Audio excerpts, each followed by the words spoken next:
Welcome, wanderer of the waking world. Lay down your thoughts and step softly into the realm between dreaming and remembering. Tonight's story weaves together two seekers of the soul, Carl Gustav Jung, the cartographer of the collective unconscious, and Fritz Perls, the architect of immediate presence. Together and apart, they charted the territory between what consciousness hides and what awareness reveals. As you settle into bed, let the rhythm of my voice carry you closer to sleep, one idea at a time. Relax as we explore how these two minds approach the healing of the human psyche. One seeing an endless symbolic tapestry woven through time, the other discovering the electric power of this very moment. Their dialogue, whether spoken or across time, illuminates the vast territories of human consciousness. If you enjoy these quiet tales of psychological dialogue and wonder, press the like button and subscribe to join me on future journeys through the conversations between great minds. Tell me in the comments, which psychological relationship intrigues you most? The mentor and student, the collaborators, the friendly rivals, and together we'll explore them in nights to come. Now, let the world fade. Drift with me through the intertwining paths of Jung and Perls, as we wander between their visions and listen to the echoes where their insights meet and part. The story begins, as so many psychological journeys do, with two men standing at different windows, looking out upon the vast landscape of human suffering and searching for the path toward healing. One window open to the past, to the accumulated symbols and dreams of millennia. The other open to the present, to the immediate and undeniable reality of this breath, this moment, this encounter between two souls meeting in truth.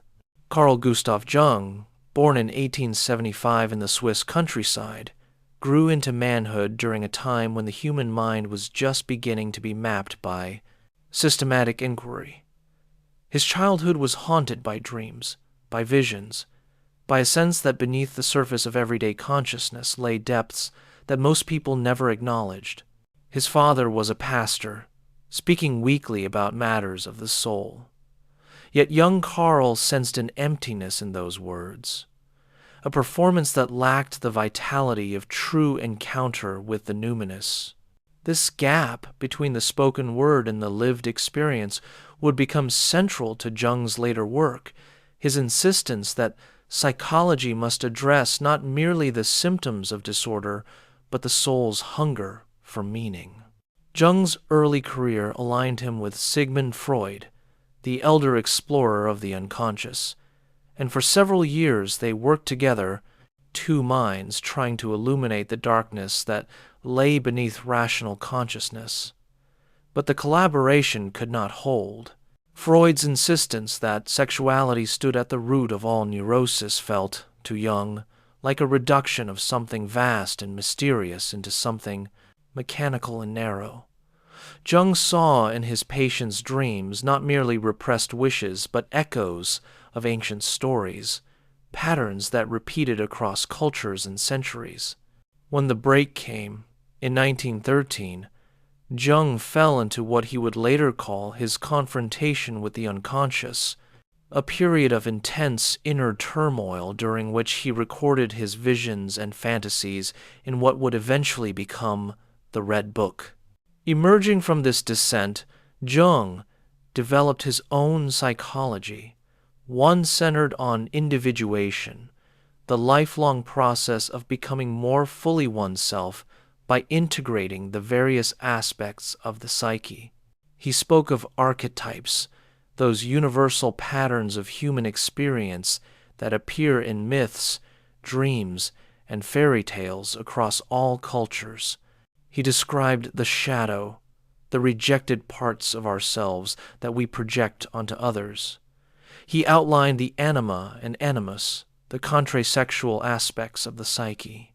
And he insisted that the unconscious was not merely personal, but collective, a shared reservoir of human experience stretching back to the dawn of consciousness itself.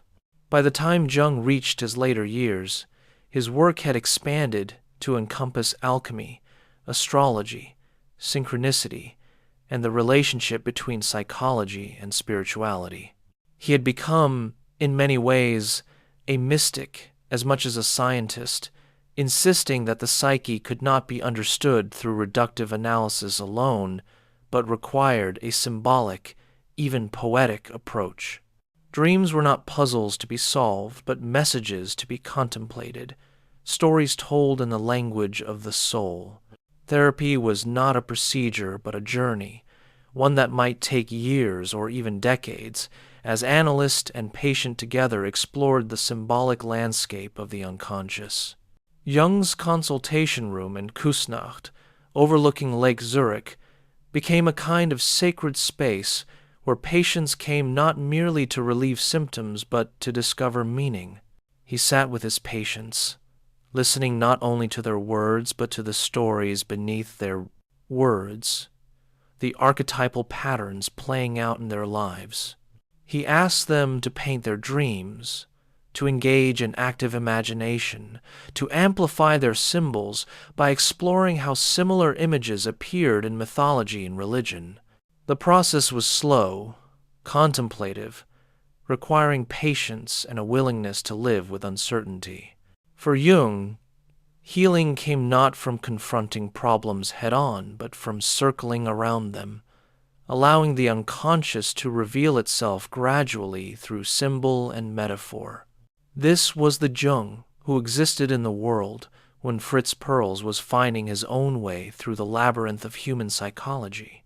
But Perls came from a different world, a different set of circumstances, and would develop a radically different approach to the same fundamental questions about human suffering and healing.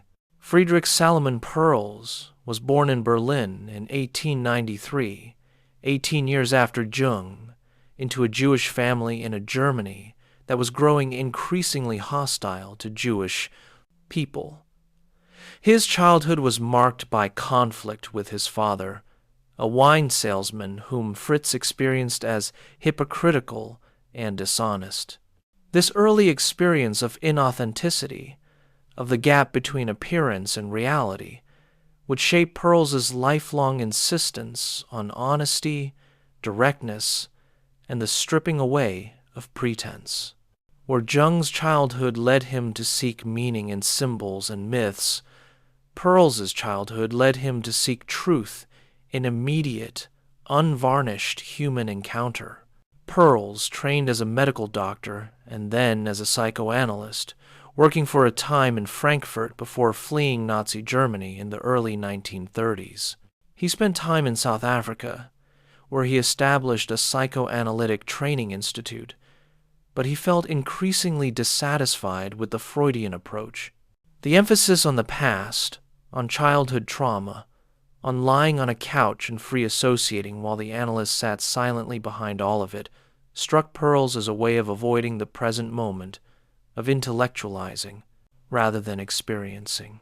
In 1946, Perls moved to New York, and it was there, in the ferment of post-war America, that he began to develop what would become Gestalt therapy.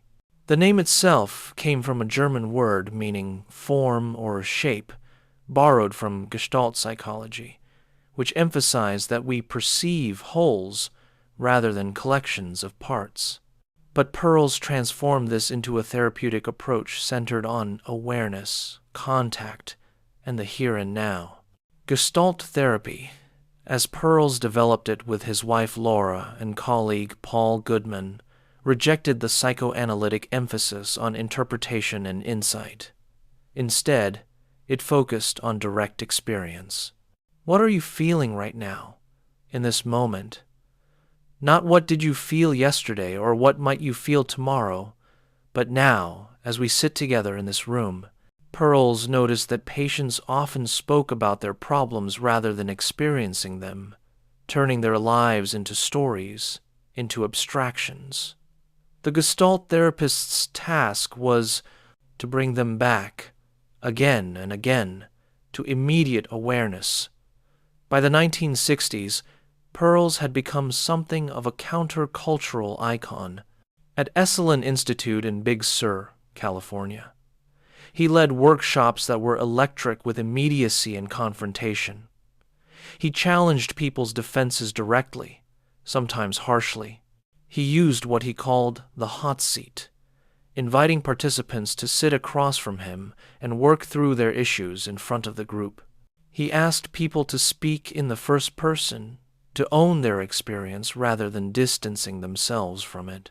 If someone said, "It makes me angry," Perls would interrupt. "What makes you angry?" say I.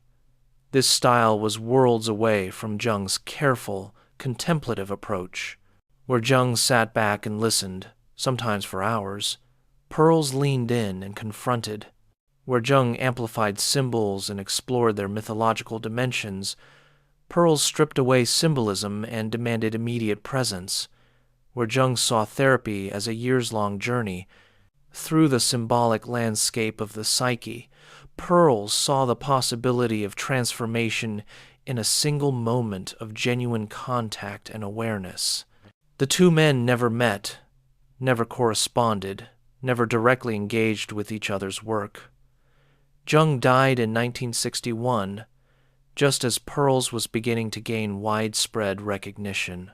Yet their approaches represent two poles of depth psychology, two fundamentally different answers to the question of how healing happens and what it means to become more fully human.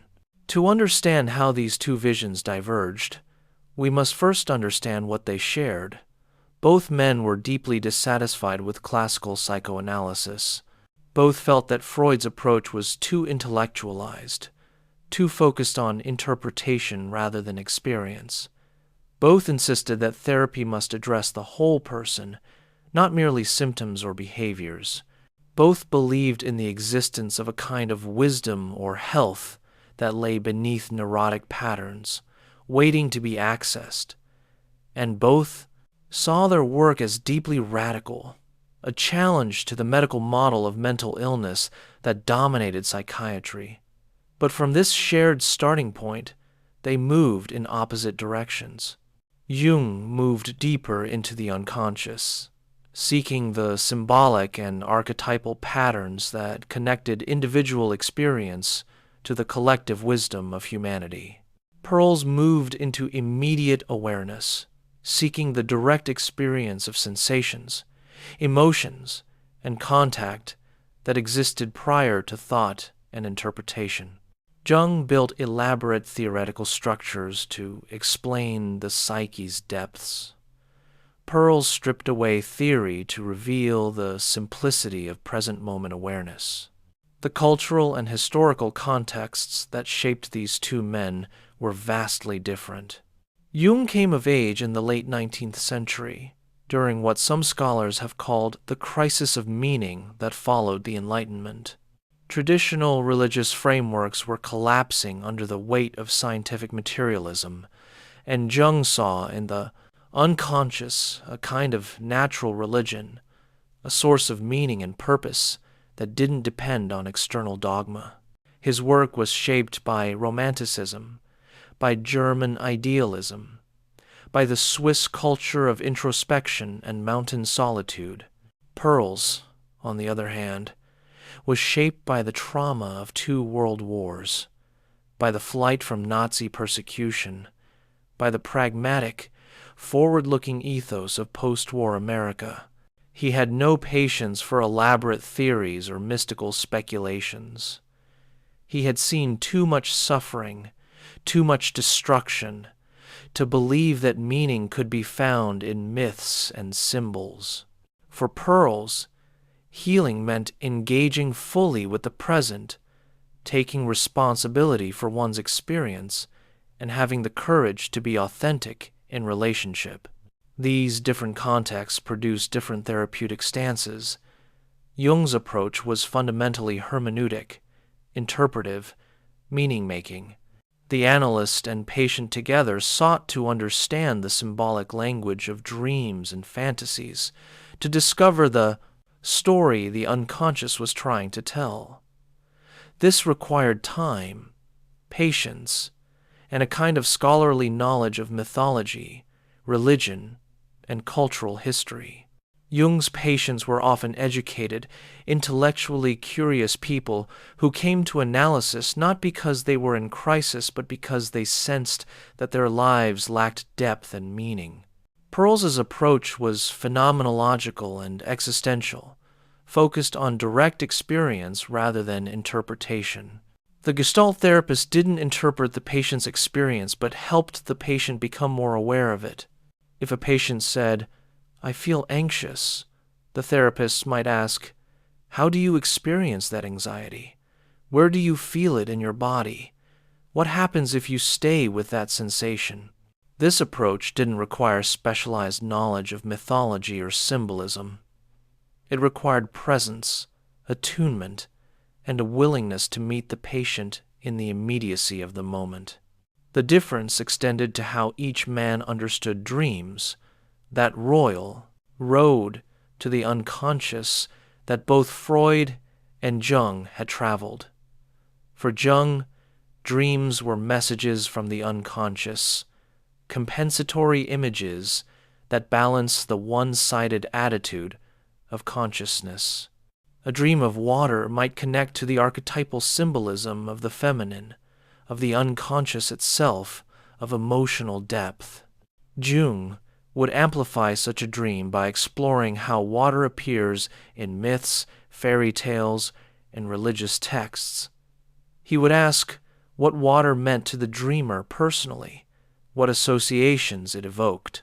The goal was to extract meaning, to understand what the dream was trying to communicate.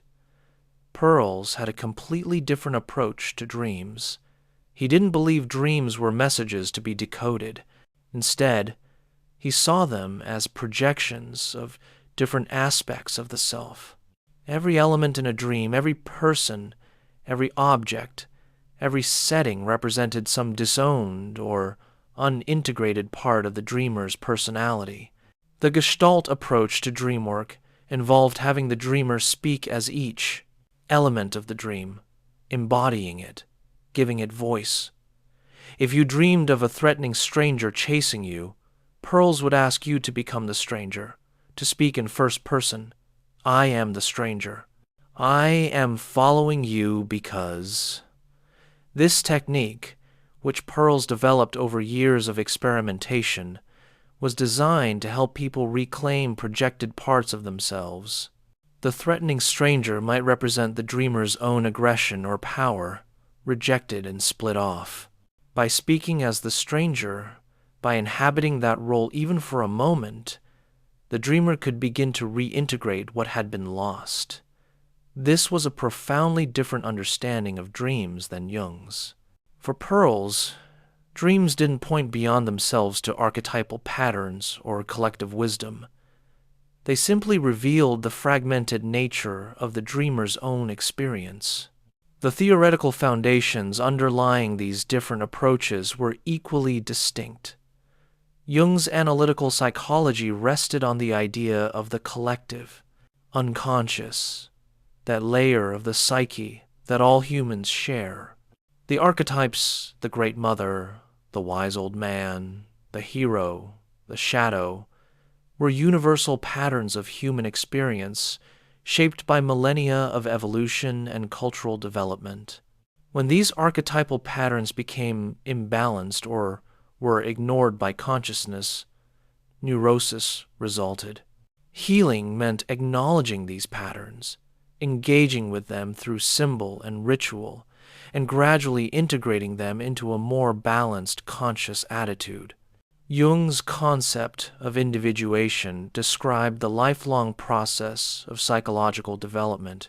The first half of life, he believed, was properly devoted to ego development, to establishing oneself in the world, building a career, perhaps raising a family. But the second half of life called for a different task, the integration of the unconscious.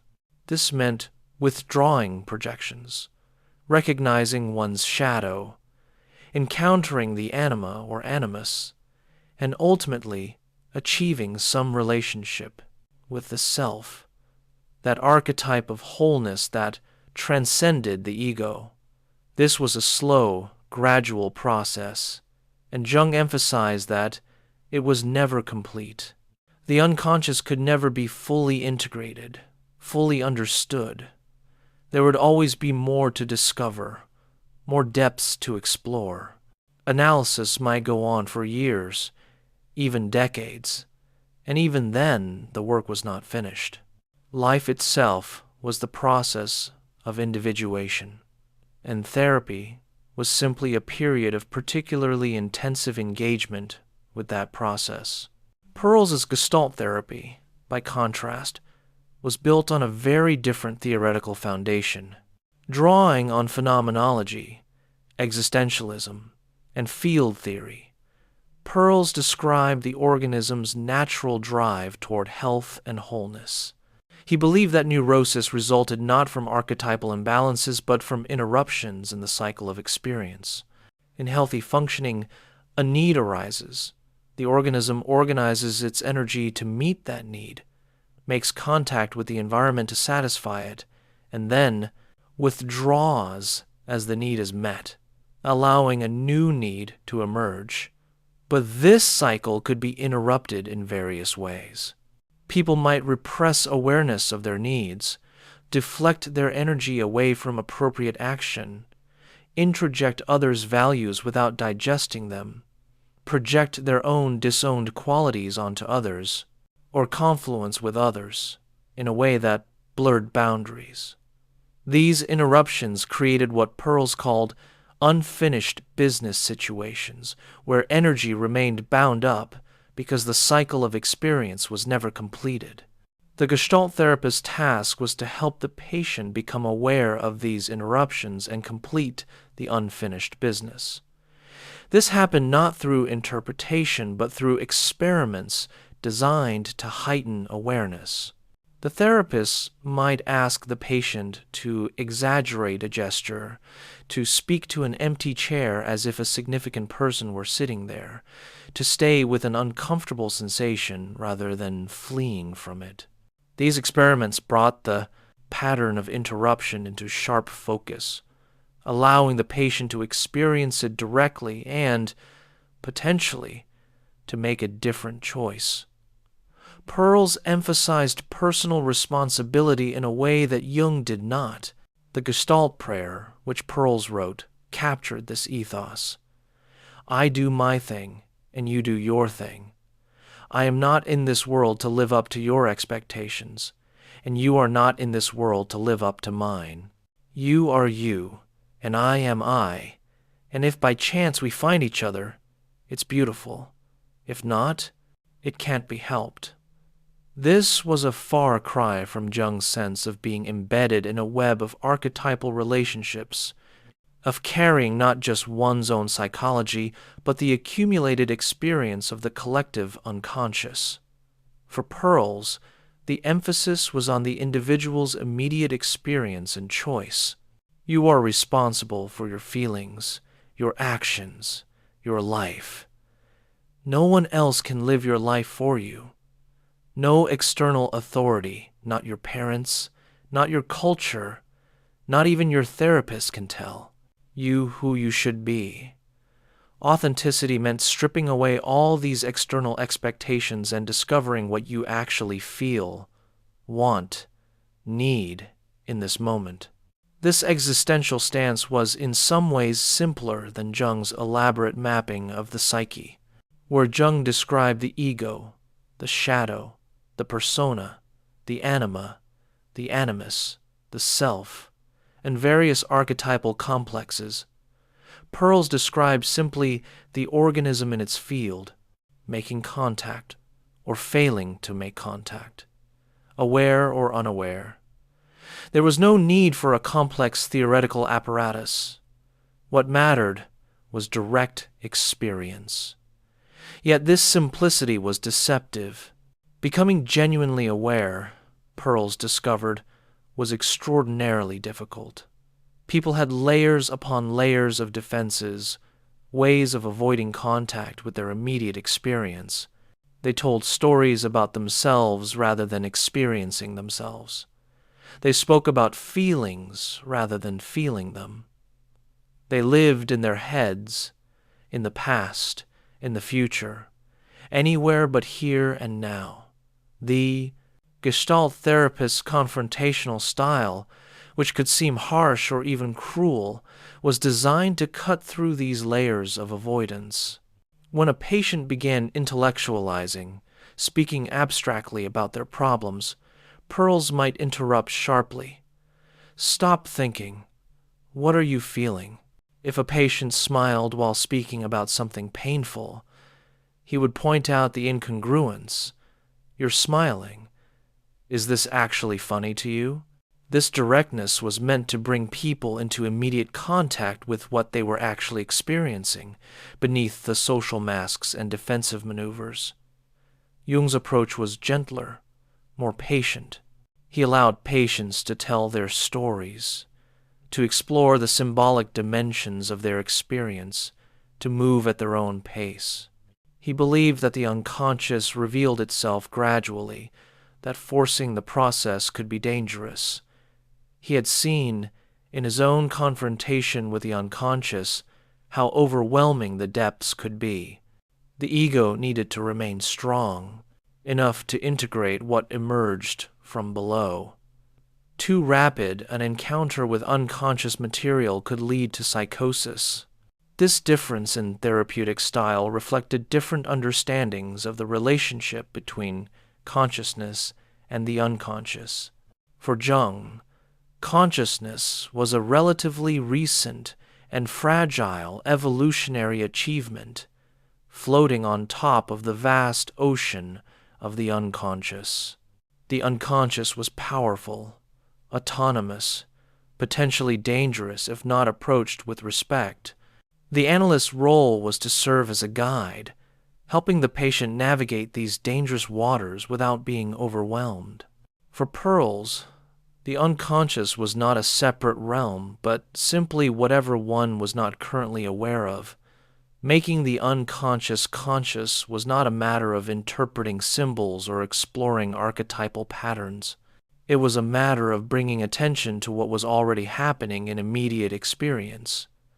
The therapist helped the patient notice what they were doing, feeling, sensing, right now. There was nothing mysterious about it, nothing that required years of training in mythology or symbolism. This difference extended to how each man understood the therapeutic relationship itself. Jung spoke of the transference and countertransference, those powerful projections that arise between analyst and patient. He believed that much of the therapeutic work happened within this field of mutual projection and gradual withdrawal of projections. The analyst might be experienced as a parent, as a god, as a demon. These projections carried enormous energy and needed to be worked through carefully over time. Jung also spoke of the symbolic death and rebirth that could occur in analysis, the dissolution and reconstitution of the ego as it encountered the self. This was mysterious, numinous territory, and the analyst had to be comfortable with uncertainty, with not knowing. The analyst couldn't direct the process according to some preconceived plan. One had to follow where the psyche led, trusting in the wisdom of the unconscious. Perls was much more matter-of-fact about the therapeutic relationship. He didn't deny that patients projected onto therapists, but he didn't see this as the central feature of the work. Instead, the relationship was a here-and-now encounter between two people. The therapist was fully present, authentic, willing to share their own reactions. If the therapist felt bored, they might say so. If the patient was avoiding contact, the therapist would point it out directly. This wasn't interpretation, but description of what was happening in the moment. Perls spoke of therapy as I-thou encounter, borrowing from Martin Buber's philosophy. In the I-thou relationship, both people are fully present, neither objectifying the other, meeting each other as complete beings. This was different from the I-it relationship, where one person treats the other as an object to be analyzed, understood, manipulated. For Perls, genuine healing happened only in I-thou encounter, when both therapist and patient dropped their defenses and met each other authentically.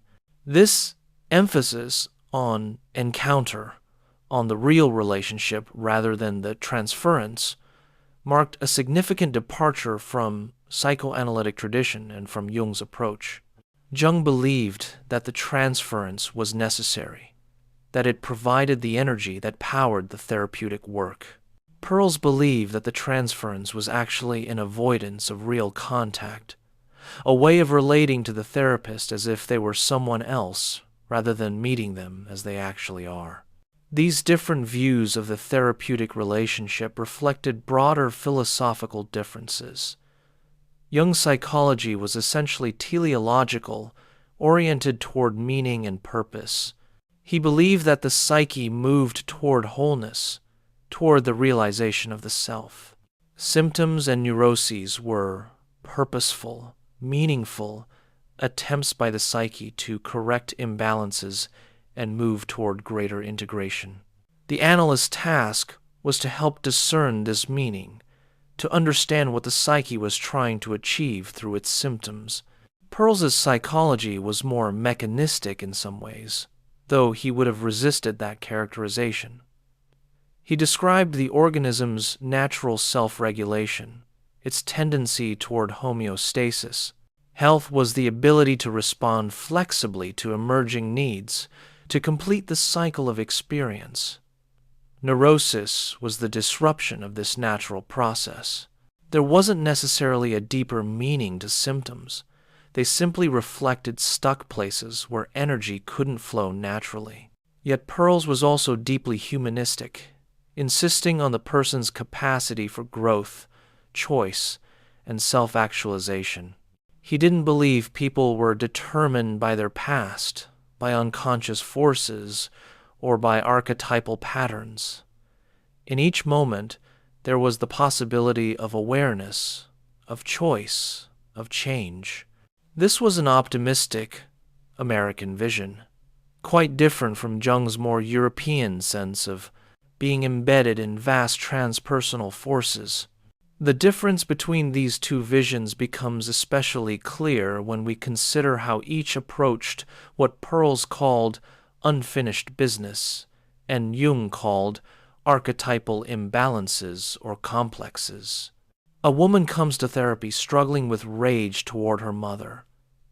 How would each man understand and work with this? Jung would first want to understand the personal history, the actual relationship with the mother. But he wouldn't stop there. He would be curious about how the personal mother connected to the archetypal mother. What qualities of the great mother, nurturing, devouring, transformative, were activated or underdeveloped in this woman's psyche? He might ask about dreams, and if the dreams contained maternal figures, he would amplify these, exploring how similar figures appear in mythology. The Greek goddess Demeter, the Virgin Mary, the Hindu goddess Kali, each embodied different aspects of the mother archetype. Jung might suggest that the rage toward the personal mother was masking a deeper disconnection from the archetypal feminine, from the woman's own instinctual, embodied nature. The work of therapy would involve not just expressing the anger, but understanding its symbolic meaning. What was the anger protecting? What needed to be integrated? Perhaps the woman needed to differentiate from the mother, to find her own feminine identity. Perhaps she needed to reclaim her own capacity for nurturing. The process would be gradual, symbolic, oriented toward meaning. Perls would take a completely different approach. He would want the woman to experience the rage directly, right now, in the room. He might set up an empty chair and ask her to imagine her mother sitting there. Tell her what you're angry about. Don't tell me about it. Speak to her. As the woman spoke to the empty chair, Pearls would pay attention to how she interrupted her own experience. Did her voice become small when she was supposed to be? Angry? Did she smile inappropriately? Did she speak in abstractions rather than specific grievances? Pearls would push for directness, for full expression. Louder. Mean it. What do you want to say to her that you've never said?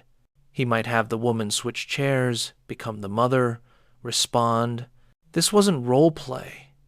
It was a way of helping the woman discover different parts of herself, the part that's angry and the part that's like her mother. The goal was not to understand the symbolic meaning of the anger, but to complete the experience, to let the energy move through and finish. After such an encounter, the woman might feel exhausted but relieved, lighter. Something that had been held for years was now expressed. This was the completion of unfinished business. Pearls wouldn't need to interpret what had happened or connect it to archetypal patterns. The experience itself was the healing. These two approaches represent fundamentally different understandings of what healing means. For Jung, healing was the expansion of consciousness, the integration of unconscious contents into a more complete sense of self. It was primarily a cognitive and symbolic process, though Jung would have resisted that characterization, insisting that true symbol work engaged the whole being, not just the intellect. But still, the medium of Jungian analysis was primarily imagination, symbol, and meaning-making. For Pearls, healing was the restoration of awareness and contact, the ability to experience oneself fully in the present moment and make authentic contact with others. It was primarily an experiential and embodied process. The medium of Gestalt therapy was sensation, emotion, and action, the immediate, undeniable reality of what is happening now. Jung emphasized imagination as the bridge between consciousness and the unconscious. Through active imagination, patients could dialogue with figures from their dreams, could enter into the symbolic world and interact with it consciously. A man might imagine meeting his shadow, that dark figure who appeared in dreams, and ask it questions. What do you want from me? Why do you threaten me? What would it mean to accept you? Through such imaginative dialogue, the shadow could gradually be integrated, its energy reclaimed by consciousness. Pearls was skeptical of imagination in this sense. He saw it as a way of avoiding present experience, of fleeing into fantasy rather than dealing with what is. When patients began to imagine or speculate, he would bring them back. Don't go into your head. What are you experiencing right now? For Pearls, the work happened not in the imaginal realm, but in the immediate, sensory present. This difference reflected their different relationships to the body. Jung, for all his profound psychological insights, remained primarily a mind-oriented thinker. The body appeared in his work mostly in symbolic form, as the alchemical vessel, as the container for psychological transformation. He spoke little about actual bodily experience, about sensation and movement as sources of psychological insight. Pearls, influenced by Wilhelm Reich and other body-oriented therapists, saw the body as central to psychological work. He noticed how people held tension in their muscles, how they breathed shallowly when anxious, how their gestures contradicted their words. He developed exercises to heighten bodily awareness. Focus on your breath. What happens when you breathe more deeply? The body wasn't a symbol. It was the living reality of experience in this moment. This brings us to one of the most significant differences between Jung and Pearls, their relationship to time. Jung's psychology was profoundly oriented toward the temporal, the longitudinal, the narrative arc of a life. Individuation was a process that unfolded over decades. Childhood experiences shaped adult psychology, past lives, ancestral influences, and collective history all pressed upon the present. And the future exerted a pull as well through what Jung called prospective dreams and the teleological drive toward the self. Jung's patients spent years in analysis, exploring their dreams, their childhood, their symptoms, gradually building up a story of their psychological development and the meaning of their struggles. There was no hurry. Some insights took years to emerge, years more to integrate. Jung himself underwent a kind of ongoing self-analysis throughout his life, returning again and again to the same symbols and themes, finding new depths and meanings. Perls rejected this entire temporal orientation. He didn't care about the past except as it manifested in the present. "Lose your mind and come to your senses" was one of his favorite sayings. He criticized what he called aboutism, talking about problems, about feelings, about anything, rather than experiencing directly. And he criticized what he called futurizing anxiety about what might happen, planning and preparation as ways of avoiding the present. For Perls, the only reality was now. Not the now of conceptual understanding, but the immediate, felt now of direct experience. Every time you refer to the past or the future, you leave the present. Every time you think about your experience rather than experiencing it, you create distance and lose contact. Gestalt therapy's central question was always, what are you aware of now? This emphasis on nowness connected Perls to Zen Buddhism and other Eastern practices, though he approached these from a Western, psychological perspective rather than a spiritual one. The Zen concept of beginner's mind, of meeting each moment fresh without preconceptions, aligned with Gestalt therapy's emphasis on awareness and contact. But where Zen aimed at liberation from suffering through recognizing the emptiness of the self, Gestalt aimed at fuller living through enhanced awareness and authentic expression.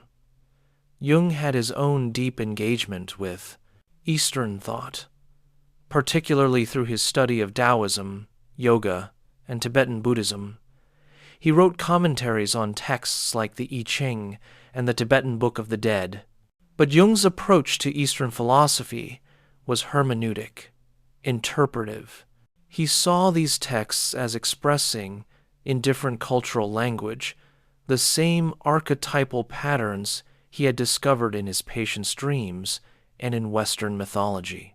He was interested in synthesis, in showing how Eastern and Western wisdom traditions pointed towards similar truths about the psyche. Perls was less interested in synthesis and more interested in practice. He borrowed techniques from Zen but stripped away their religious and philosophical context. What mattered was whether they helped people become more aware, more present, more capable of authentic contact. This pragmatic, technique-oriented approach was very American, very mid-20th century. It reflected the growth movement's emphasis on experience over belief, on practice over theory. The growth movement of the 1960s and 70s, centered at places like Esalen Institute, was in many ways Perls's natural home. Here were people experimenting with new forms of therapy, new ways of being human, new possibilities for personal transformation. Encounter groups, marathon sessions, nude bathing, experimentation with psychedelics, all of it was oriented toward breaking through conventional constraints and discovering authentic experience. Jung would have been horrified by much of this. He was deeply concerned about inflation, about people losing their psychological boundaries and identifying with archetypal energies. The encounter movement's emphasis on breaking down defenses, on intense emotional catharsis, on rapid transformation, would have struck him as dangerous, potentially psychotic. The ego's defenses, Jung believed, existed for good reasons. They needed to be understood and gradually integrated, not demolished. Yet both men shared a critique of contemporary society's shallowness, its disconnection from deeper sources of meaning and vitality. Jung spoke of modern neurosis as a crisis of meaning, a loss of connection to the symbolic and the sacred. Perls spoke of modern people as out of touch with their organismic nature, trapped in their heads, unable to experience themselves or make genuine contact with others. Both saw therapy as a kind of countercultural practice, a way of resisting the deadening effects of conventional society. This shared critique manifested in their different treatments of the ego and its defenses. Jung described the persona, the mask we wear in social situations, the role we play to fit into collective expectations. The persona was necessary for functioning in society, but it could become too rigid, too identified with consciousness.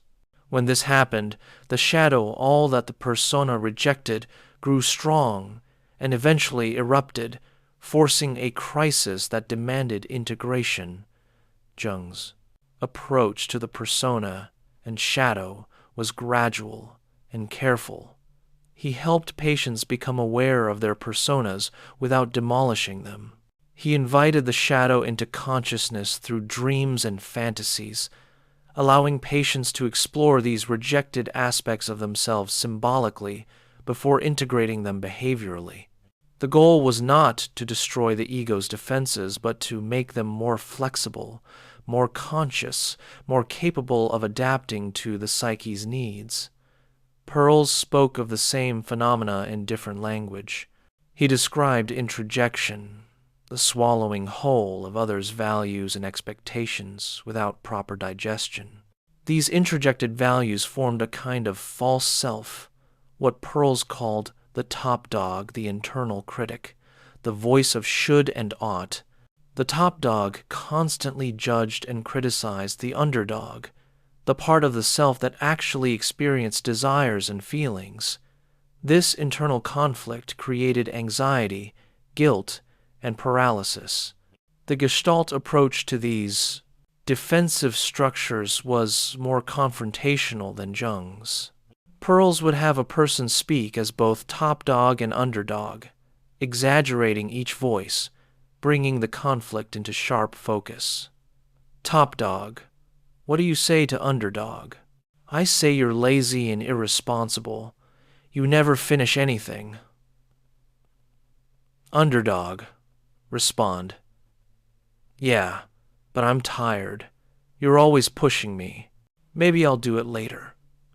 Through this externalization and exaggeration, the person could see the pattern clearly and perhaps find a new integration, not through symbolic understanding but through direct experience of the conflict.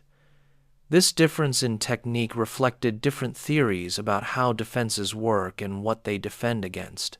For Jung, defenses protected consciousness from being overwhelmed by unconscious contents. If the shadow was too dark, too contrary to the persona, the ego couldn't accept it directly.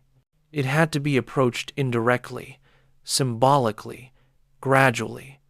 This was not merely psychological, but spiritual work, requiring courage and faith. For Perls, defenses interrupted the natural flow of organismic self-regulation. They were learned patterns, often introjected from parents or culture, that prevented authentic response to emerging needs. The work was to heighten awareness of these patterns until they became unsustainable, until the person could no longer maintain the defense without seeing clearly what they were doing. At that point, change became possible. Both approaches can be seen as variations on a theme, making the unconscious conscious, to use Freud's phrase. But they differed radically in what they meant by unconscious and what they meant by conscious. For Jung, the unconscious was a vast, autonomous realm with its own intelligence and purpose. Making it conscious meant learning its language, understanding its symbols, integrating its wisdom into ego consciousness, while recognizing that it could never be fully known. For Perls, the unconscious was simply what one wasn't currently aware of. Making it conscious meant directing attention to it, experiencing it directly. There was no need for translation or interpretation. An emotion, once felt fully, was no longer unconscious. A sensation, once experienced completely, was integrated. The process was immediate and experiential rather than hermeneutic. These different understandings led to different therapeutic stances towards symptoms. When Jung encountered a symptom, a phobia, a compulsion, a psychosomatic illness, he asked, "What is this trying to accomplish? What is the unconscious trying to communicate through this symptom?" A man's impotence might be understood as the psyche's rejection of a path that wasn't truly his own. A woman's migraine might express rage that couldn't be acknowledged consciously. The symptom carried meaning. It was purposeful, even if that purpose was unconscious. Jung would work with symptoms through amplification and active imagination. He might ask the patient to paint the migraine, to give it form and color. What did it look like? If it could speak, what would it say? Through such symbolic engagement, the meaning of the symptom could emerge, and once that meaning was integrated into consciousness, the symptom often resolved. Perls saw symptoms not as meaningful communications, but as interruptions in the organismic flow. The migraine happened because the woman was holding tension, probably cutting off anger or other emotions she couldn't express. The work wasn't to find meaning, but to restore the natural cycle of experience. What are you holding? What would happen if you let that energy move? The therapist might encourage exaggeration, make the tension worse. What happens? Often, exaggerating a symptom led to its spontaneous release. Neither approach was necessarily superior. They simply operated at different levels and achieved different kinds of resolution. Jung's approach was more satisfying intellectually and spiritually. It connected individual suffering to larger patterns of meaning and purpose. But it was slower, more uncertain, requiring faith and patience. Perls's approach was more satisfying experientially and pragmatically. It offered immediate relief and empowered people to take charge of their experience. But it sometimes lacked depth, failing to address the larger questions of meaning that Jung considered central. This difference becomes especially clear when we consider how each man approached spiritual or religious experience. Jung, the son of a pastor, never abandoned his interest in religious questions. Indeed, much of his later work focused on the psychology of religion, alchemy, and spirituality. He saw the religious instinct as fundamental to human nature, an expression of the psyche's need for wholeness and meaning. He distinguished between religion, formal, collective belief systems, and religious experience, the direct encounter with numinous or archetypal energies. For Jung, psychological development and spiritual development were inseparable. The process of individuation was itself a kind of religious journey, a path toward the self that had similarities to mystical traditions across cultures. Dreams and visions could be understood as communications from the divine, if one understood divine as the unconscious's autonomous wisdom rather than an external deity. Jung never resolved the question of whether the archetypes were purely psychological or pointed towards some transpersonal reality. and he was content to leave that question open. Perls was much more skeptical of religious and spiritual language. He saw religion as another form of interjection, another way people avoided taking responsibility for their own experience by projecting authority onto external figures, God, priests, scriptures. He had little patience for mysticism or transcendence. For Perls, salvation, if such a word had meaning, lay in fuller immersion in earthly, embodied existence, not in escape to some higher realm. Yet Perls's emphasis on presence, on immediate awareness, on the dropping of ego defenses, bore similarities to certain mystical practices, particularly in Zen Buddhism. His insistence on I and thou encounter had spiritual dimensions, even if he framed it in psychological terms. And his later work, particularly at Esalen, took place in a context where spiritual seeking and psychological growth were intertwined. The relationship between psychology and spirituality remained a point of tension between Jungian and Gestalt approaches. Jungians argued that Gestalt's exclusive focus on the here and now cut people off from the archetypal and transpersonal dimensions of experience. Without access to symbols, myths, and the collective unconscious, people remained trapped in their personal, ego-level concerns. Gestaltists argued that Jungian symbolism was itself a defense, a way of avoiding direct emotional experience by intellectualizing it, by fleeing into the imagination rather than dealing with immediate reality.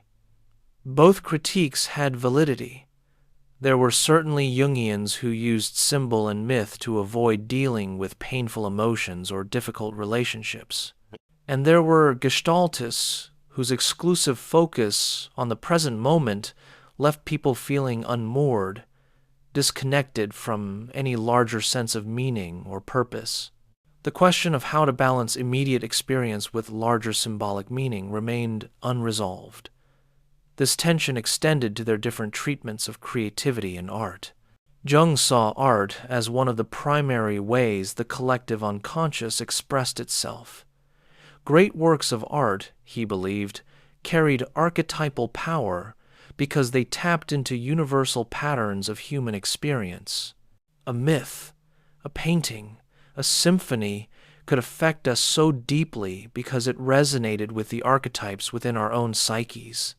Jung himself encouraged patients to paint, to write, to engage in creative expression as part of the therapeutic process. But this wasn't art therapy in the sense of cathartic self-expression. Rather, it was a way of giving form to unconscious contents, of making the invisible visible. Perls saw creativity differently. For him, genuine creativity arose from being fully present, fully responsive to the immediate situation.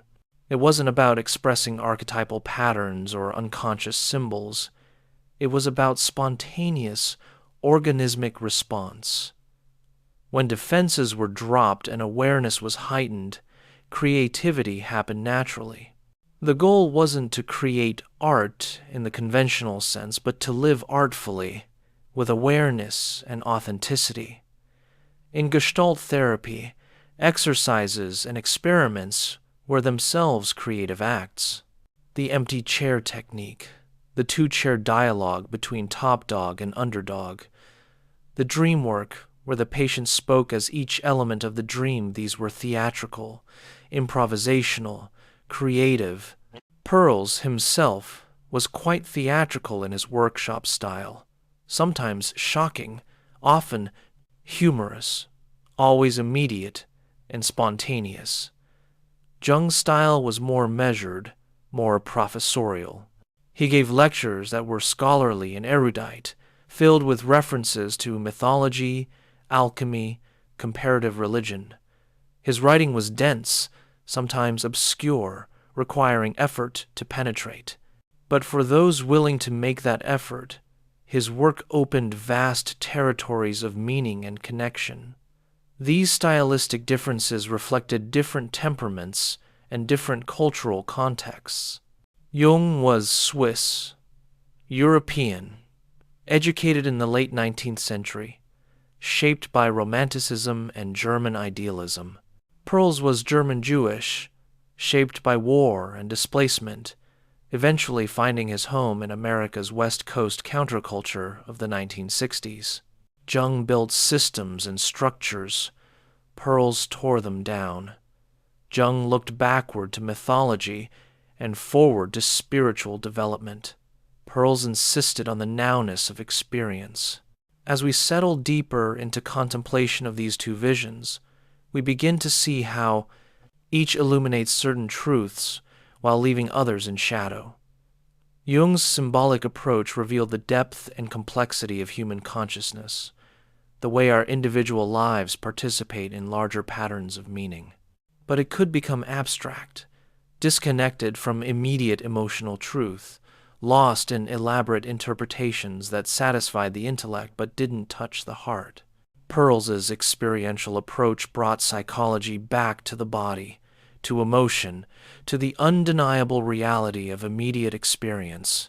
But it could become shallow, ignoring the larger questions of meaning and purpose, focusing so exclusively on the present that it lost sight of how past and future shape our current experience. The relationship between these two approaches raises fundamental questions about the nature of consciousness and healing. Is consciousness primarily a meaning-making activity, as Jung suggested, seeking to understand and integrate experience through symbol and story?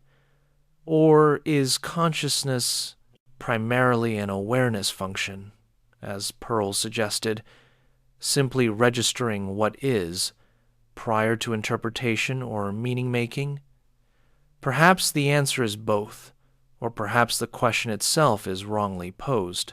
Consciousness might be multidimensional, capable of both symbolic understanding and direct awareness, needing both to function fully. We need the ability to experience ourselves directly, to feel our emotions fully, to be present in our bodies and our relationships. But we also need the ability to make meaning, to connect our individual experience to larger patterns, to find purpose and direction. Different people, at different times in their lives, might need different approaches. Someone trapped in their head, intellectualizing and avoiding emotional truth, might benefit from Perls's confrontational insistence on immediate experience. Someone overwhelmed by emotions, unable to make sense of their suffering, might benefit from Jung's meaning-making approach, from discovering the archetypal patterns at work in their lives.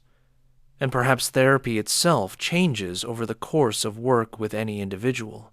Early sessions might require Gestalt's focus on immediate awareness, helping the person become more embodied and present.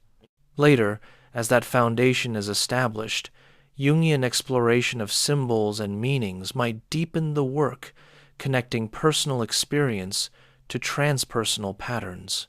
This integration of approaches has happened to some extent in contemporary psychology. Many therapists draw on both traditions, using Gestalt techniques to heighten awareness and Jung's amplification to explore meaning. The rigid boundaries between different schools of therapy have become more permeable, and practitioners are more willing to borrow across traditions. Yet the fundamental tension between these two visions remains. It's the tension between immanence and transcendence, between the immediate and the eternal, between experience and meaning. This tension might not be resolvable because it reflects something fundamental about human existence itself. We live simultaneously in the present moment and in time, in our bodies and in our imaginations, in immediate sensation and in symbolic meaning. As night deepens and consciousness begins its descent towards sleep, we can appreciate how both Jung and Perls were trying to heal the same fundamental wound, the split between consciousness and the fuller reality of human existence. Jung saw this split as consciousness's alienation from the unconscious, from the archetypal and instinctual dimensions of the psyche. Healing meant building bridges through symbol, imagination, and gradual integration. Perls saw the split as consciousness's alienation from immediate experience, from the body, from authentic contact with self and others. Healing meant dismantling the intellectual and social structures that maintained this alienation, dropping into direct awareness and presence. Both men intuited that modern, Western consciousness had become too narrow, too rigid, too cut off from something essential. Both devoted their lives to helping people reconnect with that lost dimension. They simply located that dimension differently. Jung in the depths of the unconscious, Perls in the immediacy of the present. Their work invites us to consider, what is the relationship between depth and presence?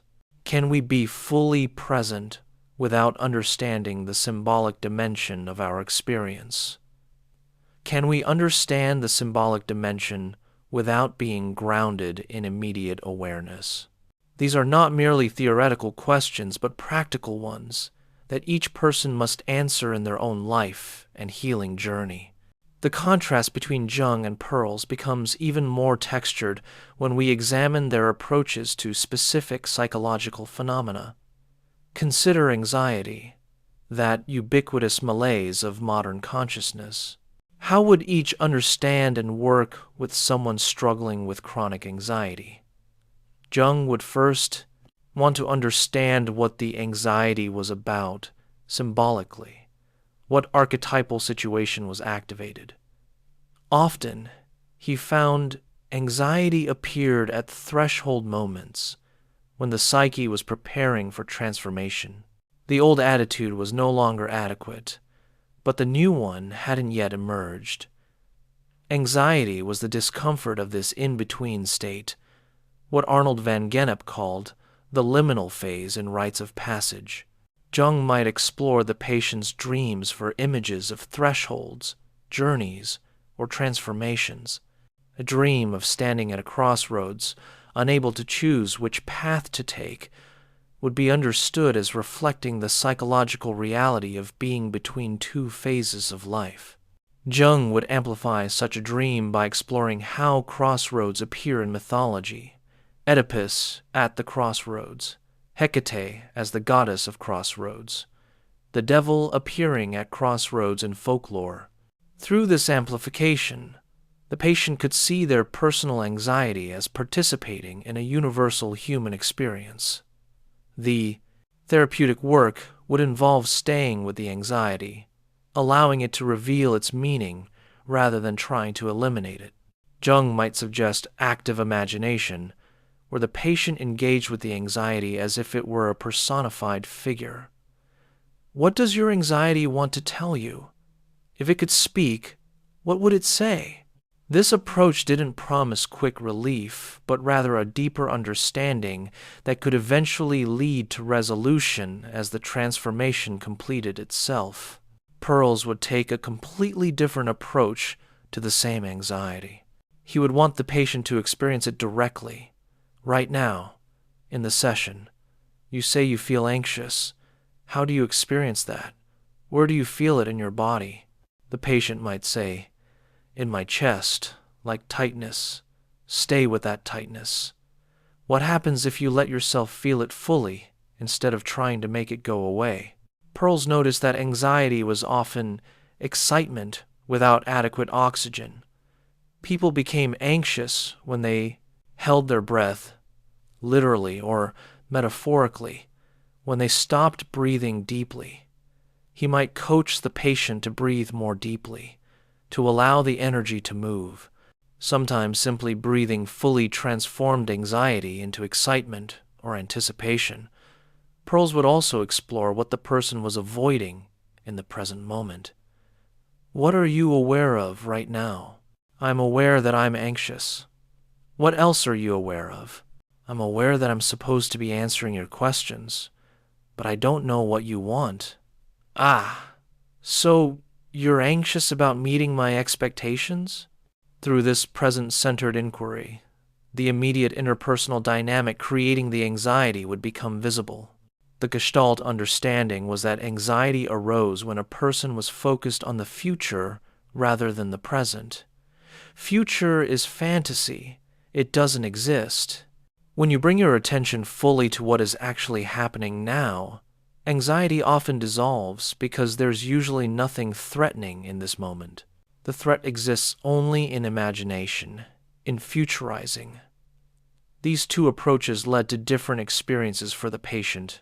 The Jungian approach could be deeply meaningful, connecting the person's suffering to larger patterns and helping them see their anxiety as part of a significant life transition. This understanding could provide comfort and reduce the sense of isolation that often accompanies anxiety. But it might not provide immediate relief, and for someone overwhelmed by anxiety, the symbolic approach could feel too abstract, too removed from their urgent suffering. The Gestalt approach could provide more immediate relief by teaching the person how to be present with their sensations rather than fleeing into anxious thoughts. Learning to breathe, to ground in the body, to stay with immediate experience, these skills could be genuinely helpful.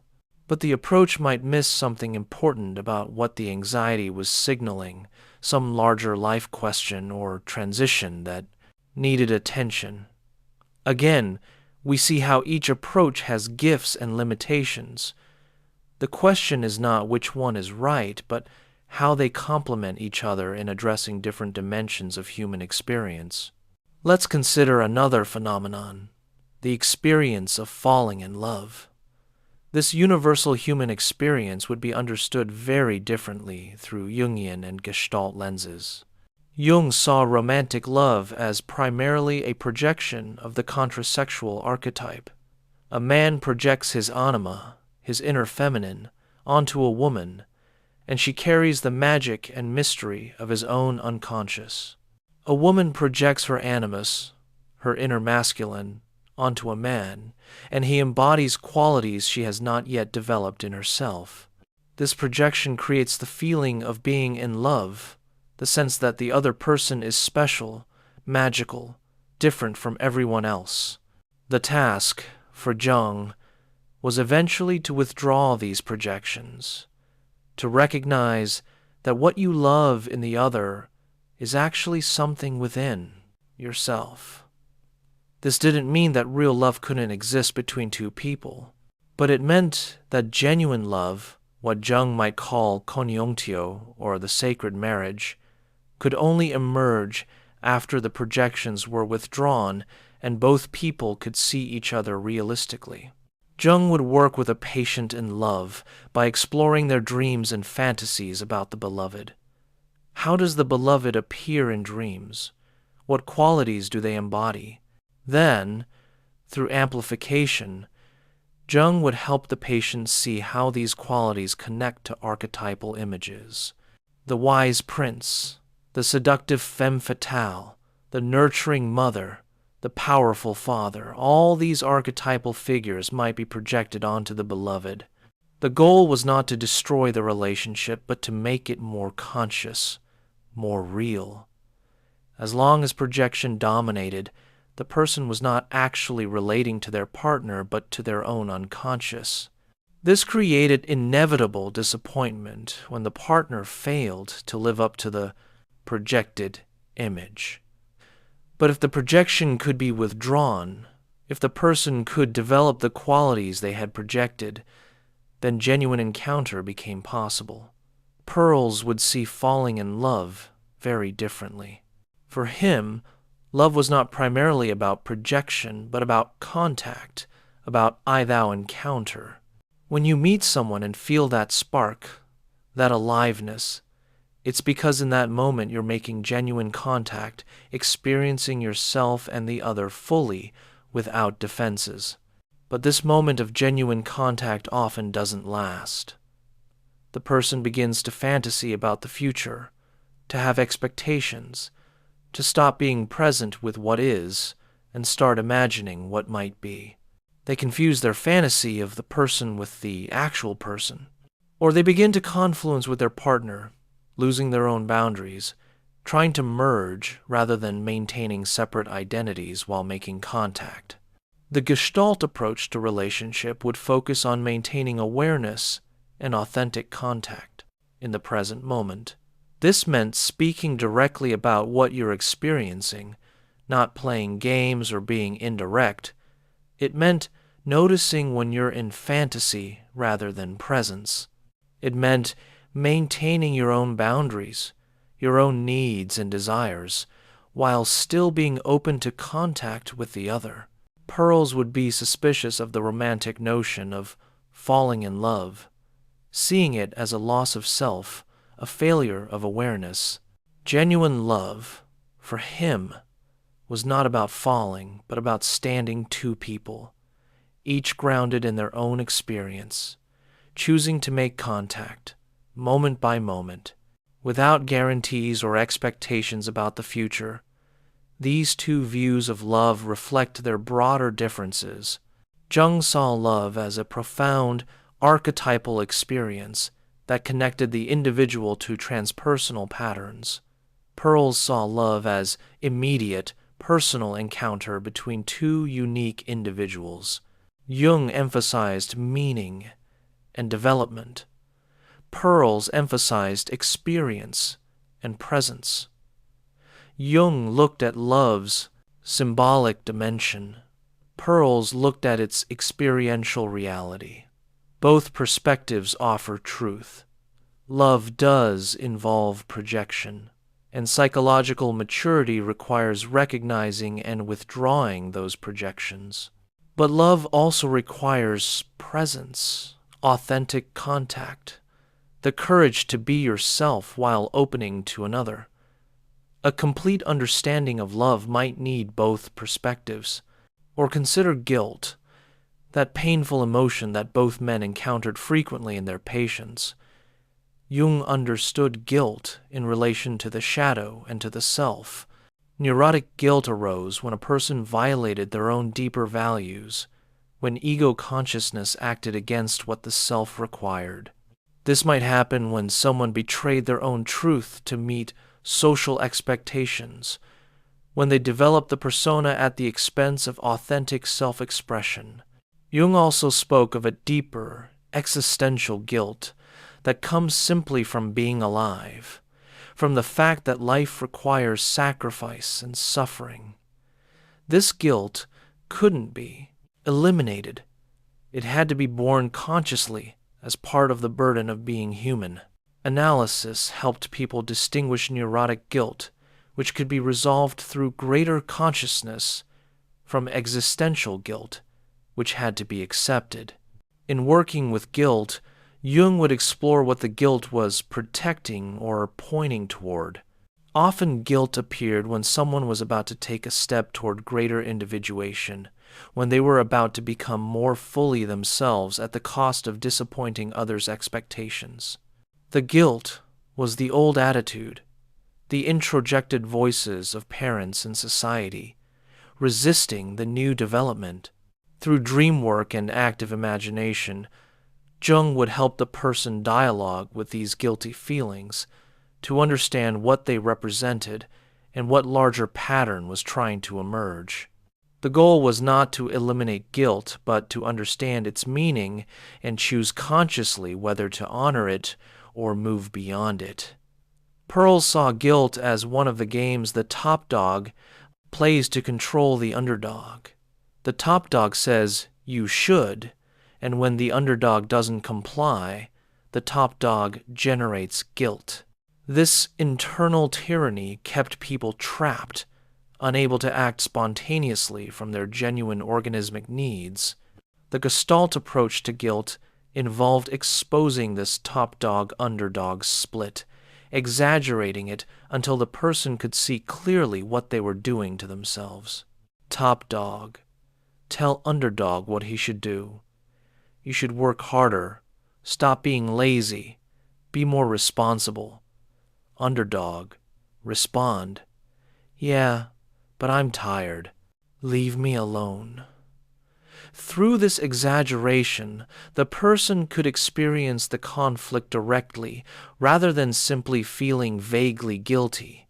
Perls believed that once people became aware of these interjected shoulds, they could begin to reject them, to spit out what they had swallowed whole without digesting.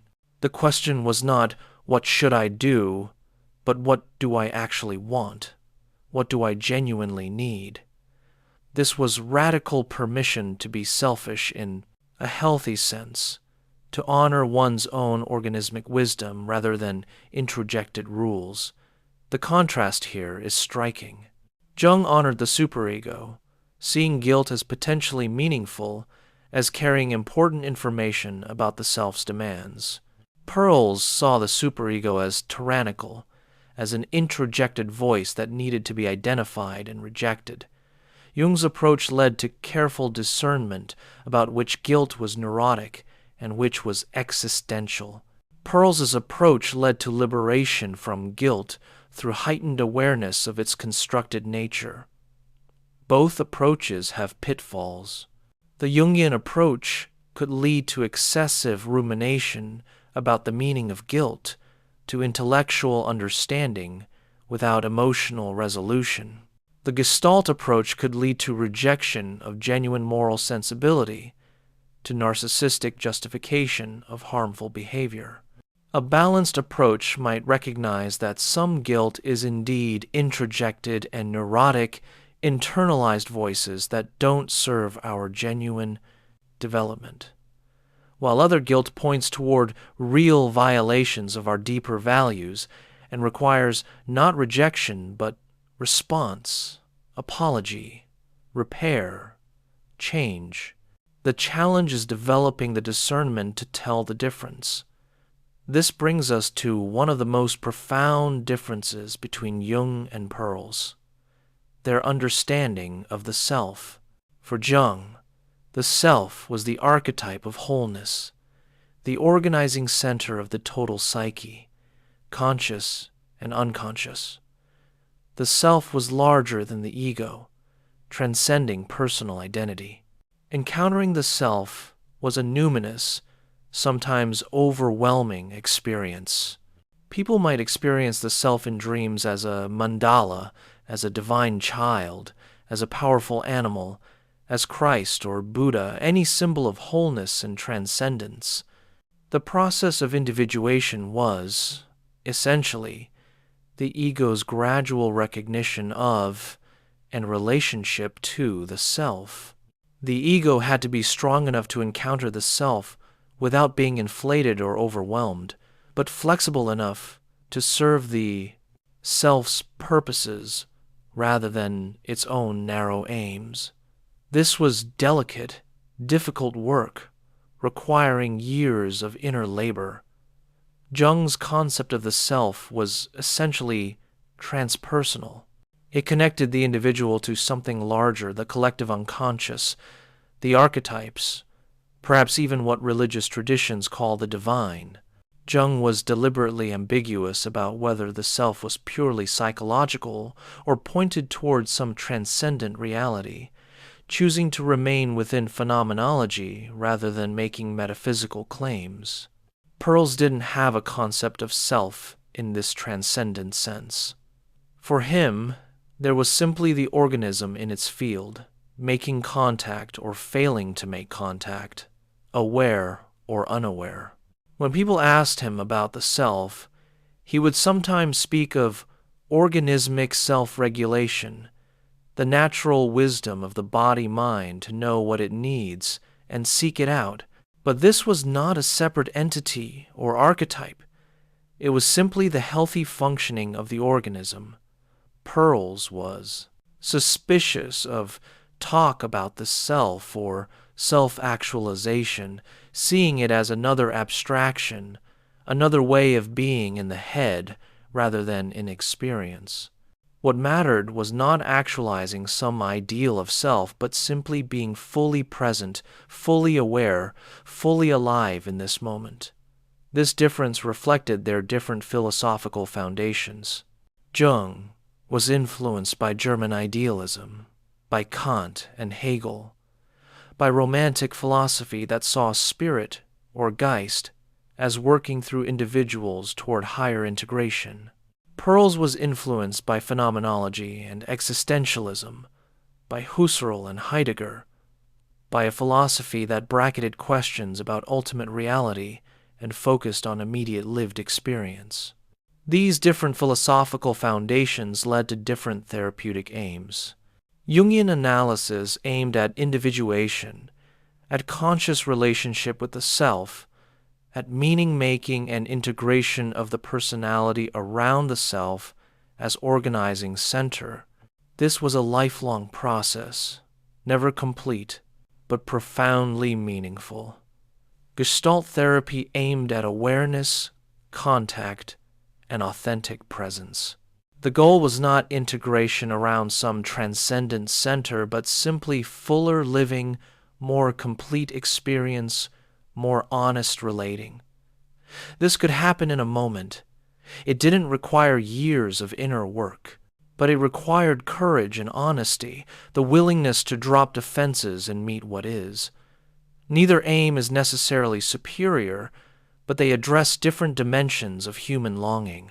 The longing for meaning, for connection to something larger than ourselves, for a sense that our lives participate in some grand pattern. Jung addressed this longing. The longing for immediacy, for vitality, for authentic relationship, for freedom from inner tyranny and social conformity. Perls addressed this longing. Perhaps human beings need both. We need meaning and we need presence. We need to understand our lives as part of larger patterns, and we need to be fully alive in the moment. The question is how to integrate these needs rather than seeing them as opposed. As we continue our nighttime meditation on these two great minds, we might notice how their approaches to change and transformation differed. For Jung, change was primarily a matter of expanded consciousness. As unconscious contents became conscious, as projections were withdrawn, as the symbolic dimension of experience was understood, people naturally changed. They made different choices, related differently, lived more authentically, but the change came from understanding, from insight, from the gradual integration of consciousness and the unconscious. Jung was patient with this process. He knew that the psyche revealed itself at its own pace, that forcing change could be counterproductive. He trusted in the self's wisdom, in the psyche's natural movement toward wholeness. The analyst's role was to midwife this process, not to direct it.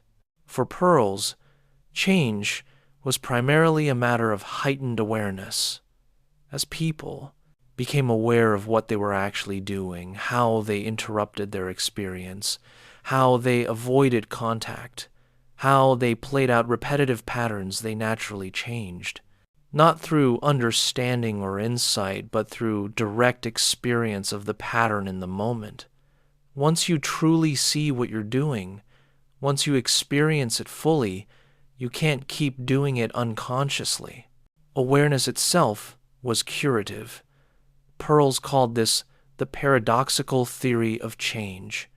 Change happens when you become what you are, not when you try to become what you're not. Stop trying to fix yourself and simply become aware of what you're doing. In that awareness, transformation happens spontaneously.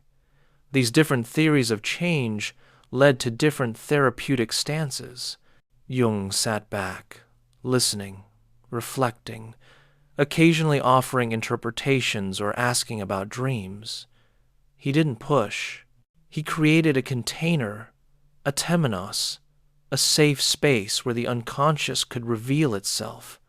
The therapeutic relationship itself was part of the healing, as the patient experienced being held and witnessed in their process.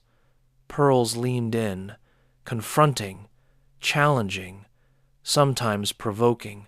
He disrupted comfortable patterns, refused to let people hide in abstraction or politeness. He created not a safe container but a hot encounter, a moment of intensity where defenses couldn't hold and something real could emerge. The therapeutic relationship was real and immediate, not a projection screen but an authentic I-thou meeting. These different styles suited different temperaments and problems. Someone fragile, traumatized, barely holding themselves together needed Jung's gentle, patient approach more than Perls's confrontation. Someone stuck, defended, going through the motions of therapy without real engagement might need Perls's provocative style to wake up. The controversy around Perls's confrontational style was intense during his lifetime and remains so today. Critics saw him as bullying, as narcissistic, as more interested in demonstrating his own brilliance than in genuinely helping people. His famous hot seat at Esalen, where people volunteered to work with him in front of an audience, could seem like theater, with Perls as the star and the patient as supporting actor. Defenders argued that Perls was genuinely caring beneath the tough exterior, that his confrontations were precise and therapeutic, designed to break through defenses that gentler approaches couldn't touch. They pointed to the genuine transformations that happened in his workshops, the moments when people broke through years of stuck patterns and experienced real change. Jung never developed a cult of personality around himself the way Perls did, though he certainly had devoted followers. Jung was more scholarly, more reserved, maintaining clearer boundaries between his personal life and his professional work. He was interested in ideas, in understanding, in mapping the psyche, not in being a charismatic guru. Yet both men struggled with the shadow side of their gifts. Jung's shadow included a tendency toward grandiosity, toward seeing himself as uniquely gifted with access to the unconscious, toward complicated relationships with female patients that sometimes crossed appropriate boundaries. Perls's shadow included narcissism, exhibitionism, genuine cruelty at times, difficulty maintaining committed relationships. The fact that both men struggled with their own shadows while trying to help others with theirs is not surprising. This is the human condition, and both Jung and Perls would acknowledge it, each in their own way.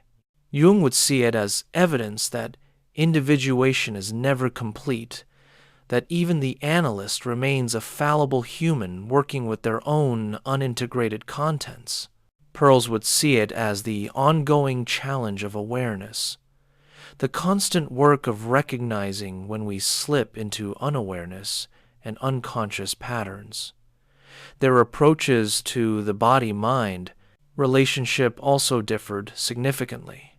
Jung, despite his emphasis on wholeness, remained primarily focused on the psyche, on images, symbols, dreams, and fantasies. The body appeared mostly as symbol, the alchemical vessel, the church, the house, rather than as lived, sensory experience. Perls, influenced by Wilhelm Reich and others exploring the connection between character and body armor, saw the body as central to psychological work. Tensions held in the musculature, patterns of breathing, posture, gesture, all of this revealed psychological patterns and offered entry points for intervention. A person who spoke of feeling sad while smiling was showing a split, an incongruence that needed to be addressed. The Gestalt therapist would point this out. You say you're sad, but you're smiling. What's that about? This attention to the body made Gestalt therapy more immediate, more visceral. People couldn't hide in their heads the way they sometimes could in Jungian analysis. Their bodies told the truth even when their words didn't. Yet Jung might counter that exclusive focus on the body and immediate experience could miss the symbolic dimension, the larger meaning that connected individual experience to universal patterns. A tightness in the chest wasn't just a sensation to be released. It might be the body's expression of a profound spiritual constriction, an archetypal pattern demanding recognition. Perhaps both perspectives are necessary.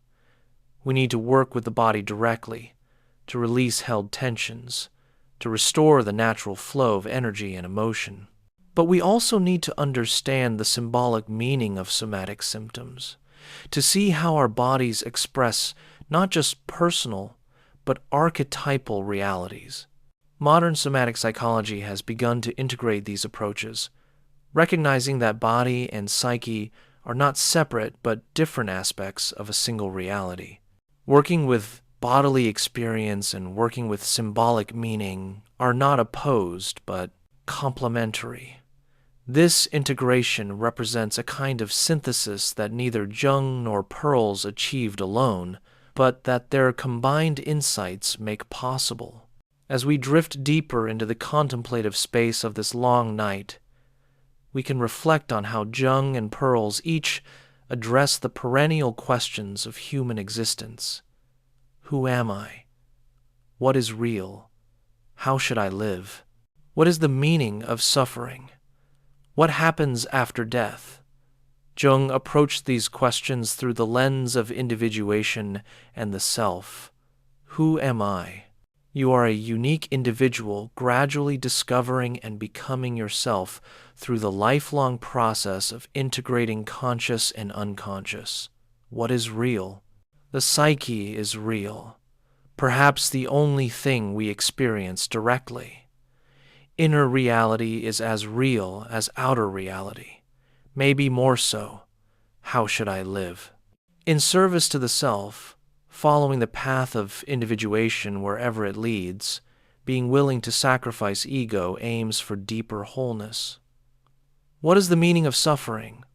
Suffering is purposeful, meaningful, part of the process of transformation.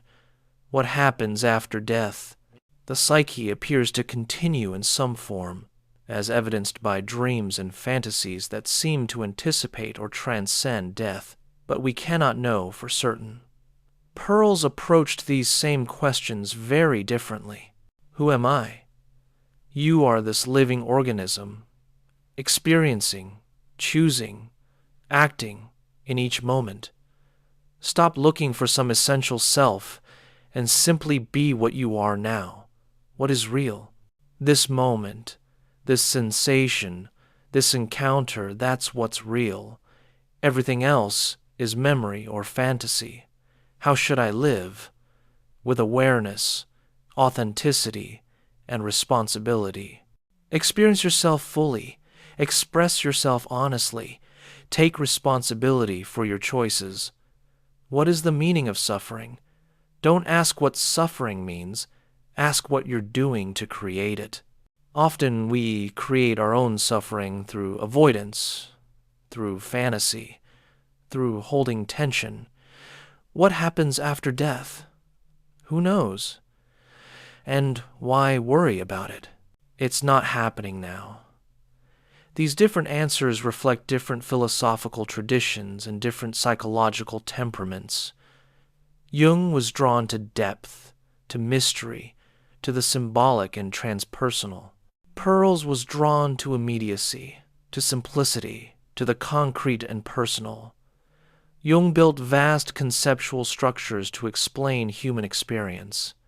Perls stripped away conceptual structures to reveal direct experience. Neither approach is complete on its own. Jung's elaborate psychology could become abstract and disconnected from immediate living. Perls's anti-intellectual stance could become simplistic, failing to address genuine complexity and depth. But together, they represent complementary poles of psychological understanding, different but equally valid ways of approaching the mystery of human consciousness. In the end, both men were trying to heal what they saw as the fundamental wound of modern consciousness: alienation. Jung saw modern people as alienated from the unconscious, from instinct, from meaning, from the symbolic and sacred dimensions of life. He tried to build bridges back to these lost dimensions through active imagination, dream work, and the exploration of symbols. Perls saw modern people as alienated from immediate experience, from the body, from authentic feeling and expression, from genuine contact with others. He tried to restore these capacities through awareness training, confrontation of defenses, and emphasis on present moment experience. Both recognized that something essential had been lost in the development of modern rational consciousness. Both devoted their lives to helping people recover what was lost. They simply diagnosed the problem differently and offered different remedies. The conversation between Jung and Perls, had it occurred, might have been challenging. Jung might have found Perls too concrete, too focused on the obvious, missing the subtle symbolic dimensions. Perls might have found Jung too intellectual, too lost in arcane theories, avoiding direct emotional truth. Each might have criticized the other for what they themselves lacked. Yet we, looking back on both with gratitude and perspective, can appreciate what each offered. We can see how Jung's symbolic approach helps us find meaning in suffering, connects us to cultural and spiritual traditions, and addresses the soul's hunger for depth. And we can see how Perls's experiential approach helps us become more alive, more authentic, more present in our bodies and our relationships. The practice of psychology has evolved since both men did their major work. Contemporary approaches often integrate insights from multiple traditions. Jungian analysts have become more embodied and present. Gestalt therapists have become more willing to explore symbolic and transpersonal dimensions. The rigid boundaries between schools have softened, but the fundamental tension between depth and presence, between meaning and experience, between the symbolic and the immediate remains. This tension might be productive rather than problematic. It might reflect something essential about human consciousness itself, that we simultaneously need meaning and immediacy, depth and presence, archetypal connection and authentic encounter. Different people, at different moments in their lives, might need to emphasize one pole or the other. Someone lost in abstractions needs grounding in immediate experience. Someone overwhelmed by immediacy needs the perspective that symbolic thinking provides. A complete psychology might move fluidly between these poles rather than privileging one over the other. As we move through the final stretch of this long night's contemplation, we might consider how these two approaches apply to the perennial human challenges: love and loss, success and failure, aging and death, meaning and emptiness. In facing loss, the Jungian approach offers the perspective that nothing is ever truly lost because it becomes part of the psyche, part of one's inner world. A loved one who dies continues to live in dreams and active imagination. The relationship continues, transformed but not ended. This provides comfort and helps with grief's meaning-making aspect. But it might also enable avoidance of the raw reality of loss, the pure pain of absence. The Gestalt approach insists on feeling the loss fully, allowing the grief to move through without clinging to the fantasy of continued relationship. Finish the unfinished business by saying what needs to be said, feeling what needs to be felt, and then letting go. This honors the reality of ending and allows genuine completion.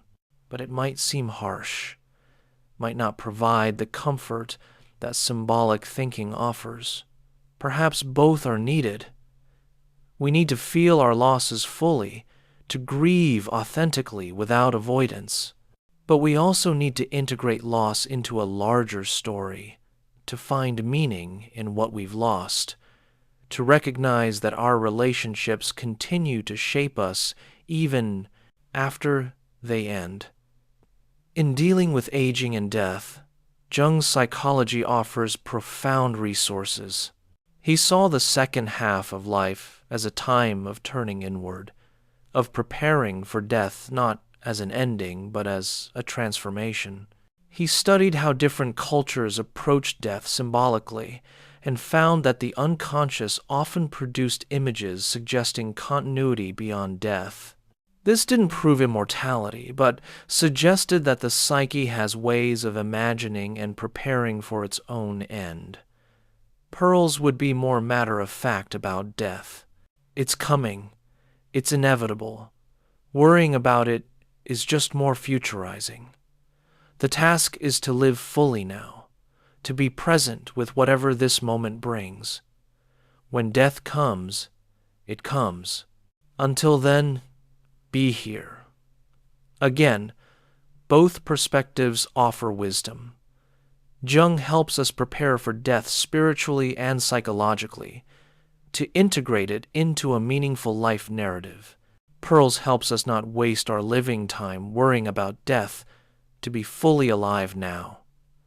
The question of meaning is perhaps where Jung and Perls diverge most sharply. Jung saw the human need for meaning as fundamental, perhaps the most fundamental need beyond basic survival. Without meaning, life became empty, unbearable. This was the root of modern neurosis, not sexual repression, as Freud thought, but loss of meaning in a disenchanted world. Jung's entire psychological project was dedicated to helping people find or create meaning. Through understanding the symbolic dimension of their experience, through seeing their lives as participating in archetypal patterns, through connecting to the collective unconscious and its wisdom, people could discover profound meaning even in suffering. Perls was skeptical of this search for meaning. He saw it as another way of avoiding present experience, another form of mental abstraction. Instead of asking, "What does this mean?" ask, "What is this?" Experience it directly, without needing to understand or explain it. Meaning, for Perls, arose naturally from full living, not from interpretation or symbolic understanding. This difference reflects different philosophical assumptions about whether meaning is discovered or created, whether it's inherent in experience or imposed on it. Jung believed meaning was objective, built into the structure of the psyche through the archetypes. Perls believed meaning was subjective, something we project onto experience rather than find in it. Modern existential therapy has tried to navigate between these positions, suggesting that while ultimate meaning might not be objective, the human need for meaning is real and must be addressed. We might not find cosmic significance, but we can create personal meaning through our choices and commitments. The relationship between Jung and Perls also illuminates the question of what psychology is for. Is psychology primarily about understanding, about building accurate models of the psyche? Or is it primarily about healing, about helping people live better? Jung leaned toward understanding. His work was as much research as therapy. Perls leaned toward healing. He was more interested in what worked than in elaborate theories. This tension exists throughout psychology's history. Is psychology a science, seeking objective truth about mental phenomena? Or is psychology a healing art, seeking effective interventions? Jung tried to bridge this gap, insisting that his work was empirical and scientific, while also being concerned with meaning and healing. Perls largely abandoned the scientific pretense, focusing on pragmatic effectiveness. Contemporary psychology has largely moved toward the scientific pole, emphasizing evidence-based treatments, measurable outcomes, and standardized interventions. In this context, both Jung and Perls can seem outdated, too focused on individual case studies and subjective experience rather than controlled research. Yet something may be lost in psychology's rush toward scientific respectability. Both Jung and Perls understood that healing is not mechanical, that the therapeutic relationship matters more than technique, that depth and presence cannot be standardized or measured easily.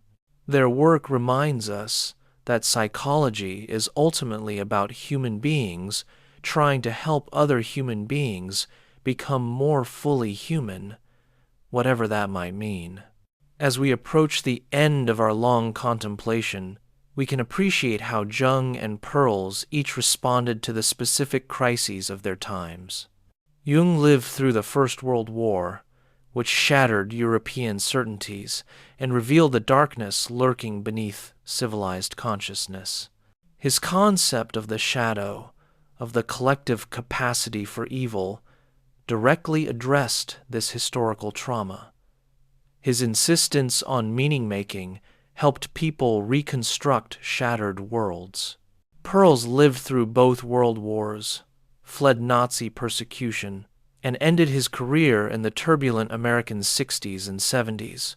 His emphasis on authenticity, on rejecting introjected values, on present moment awareness spoke directly to a generation questioning authority and seeking new ways of being. Both men were products of their times, yet both produced insights that transcend their historical contexts. Jung's mapping of the collective unconscious, his understanding of archetypes and symbols, his insight into the psyche's natural drive toward wholeness, these remain valuable regardless of cultural context. Perls' emphasis on awareness, on authentic encounter, on completing unfinished business, these too offer enduring wisdom. Their dialogue, though they never actually spoke, continues in the practice of contemporary psychology. Every therapist who works with both symbolic meaning and immediate experience, who attends to both depth and presence, who helps clients both understand their patterns and change them through awareness, is carrying forward the conversation between Jung and Perls. The synthesis we seek is not a theoretical one, a grand, unified theory that reconciles all differences. Rather, it's a practical synthesis, a wisdom about when to emphasize depth and when to emphasize presence, when to explore symbolic meaning and when to heighten immediate awareness, when to be patient and when to confront. This wisdom cannot be taught through theories alone. It emerges from practice, from sitting with many people in their suffering and growth, from noticing what helps in each unique situation. Some people need Jung's approach, others need Perls's. Some people need both at different times. The skilled therapist learns to move between these modalities fluidly, not bound by allegiance to one school or theory. In our own lives, we too face the challenge of integrating depth and presence. We need times of contemplation, of exploring the symbolic dimensions of our experience, of connecting to larger patterns and meanings. And we need times of simple presence, of being in our bodies, of authentic encounter with others, of experiencing life directly, without interpretation. The rhythm might be daily meditation or active imagination in the morning, then engaging fully with the day's tasks and relationships. Or it might unfold over longer cycles, periods of intensive inner work alternating with periods of external engagement. What matters is not getting stuck exclusively in either mode.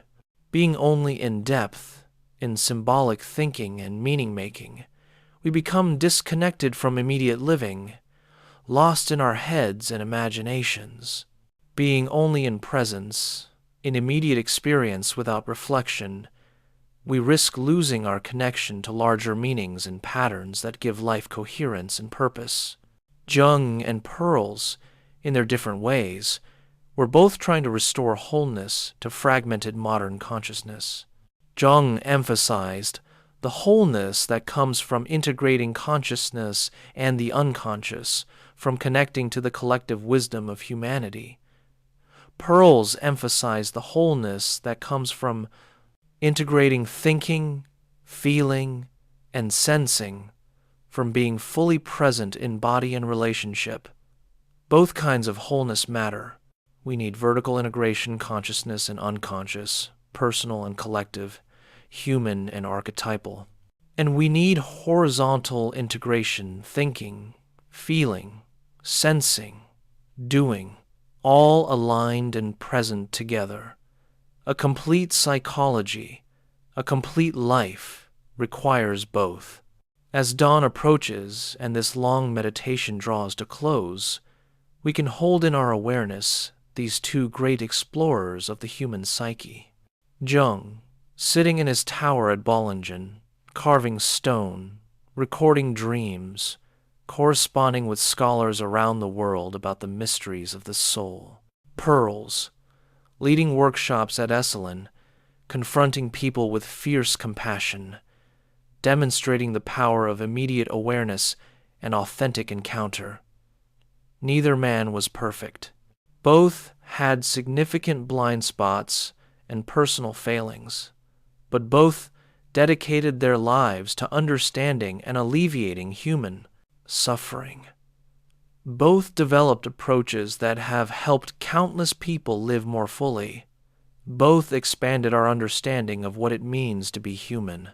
Their dialogue continues in every therapy room where depth meets presence, where symbolic understanding meets immediate experience, where the search for meaning meets the embrace of what is. Their dialogue continues in each of us as we navigate between reflecting on our lives and living them fully, between understanding our patterns and changing them through awareness. Perhaps the deepest gift both men offered was permission to take the inner life seriously, to recognize that psychological and spiritual development matter as much as external achievement. In their different ways, both insisted that becoming more conscious, more whole, more fully ourselves was worthy of a lifetime's dedication. Jung pointed us toward the depths, toward the unconscious and its symbolic language, toward the archetypal patterns that connect us to something larger than ourselves. Perls pointed us toward immediacy, toward the body and its sensations, toward the authentic encounter that happens only now. We need both directions. We need to go deep and we need to show up. We need to understand and we need to experience. We need to find meaning and we need to be present with what is. The conversation between Jung and Perls invites us into this both and rather than settling for either or. As you drift towards sleep, carrying these thoughts and images with you, you might notice how your own consciousness moves between depth and presence. In dreams, the unconscious will speak its symbolic language, and Jung would encourage you to remember and explore these dreams upon waking. But in waking life, each moment calls you to presence, and Perls would encourage you to fully inhabit your experience rather than thinking about it. Both invitations are worthy. Both paths lead toward wholeness, though they approach it from different directions. The great gift is recognizing that we don't have to choose between them.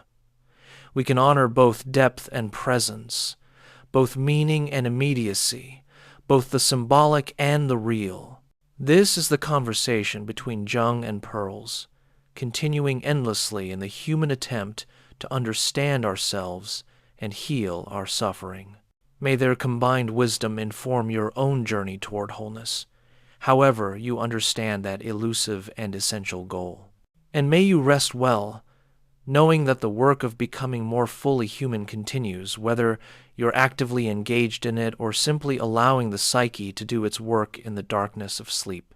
Both work and rest, both doing and being, both effort and letting go, all are necessary. The conversation continues, in you and through you, as it does in all of us. Thank you for joining this long night's exploration. May you carry forward whatever serves your own healing and growth from Jung, from Perls, from the dialogue between them, and from the wisdom that emerges in the silence between their voices. Sleep well, wanderer. The journey toward wholeness continues in dreaming and in waking, in the depths and in this eternal now. Both Jung and Perls, in their profoundly different ways, would wish you well on that journey, and so do I.